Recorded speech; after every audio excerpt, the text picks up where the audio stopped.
Nagbabala ang Department of Economy, Planning and Development o DepDev na maaari lumampas sa target na 2% hanggang 4% ang inflation o antas ng pagtaas ng presyo ng mga bilihin sa Pilipinas dahil sa pagmahal ng langis.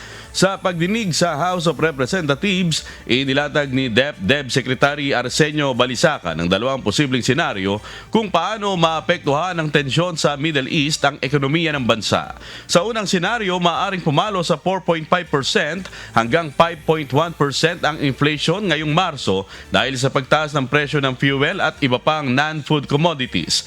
Gayunman, kung mas lalala pang sitwasyon kung saan naabot sa $140 kada bariles ang presyo ng krudo at mananatiling lampas $80 kada bariles hanggang Setyembre, posibleng umabot pa sa 6.3% hanggang 7.5% ang inflation sa Marso at Abril. Babala ng ahensya na ang patuloy na pagmahal ng langis ay maaaring magdulot ng domino effect sa presyo ng transportasyon, pagkain at iba pa ang pangunahing bilihin sa bansa. Last month, our inflation was 2.4%.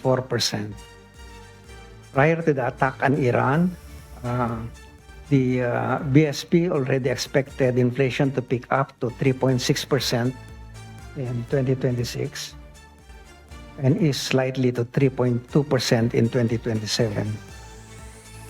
That is likely to be breached with these oil price escalations. Bukod dito, nagbabala rin ng ahensya na maaring bumagal ang paglago ng ekonomiya dahil sa posibleng pagbaba ng remittances ng mga overseas Filipino workers kung magkakaroon ng deployment ban o repatriation mula sa Middle East.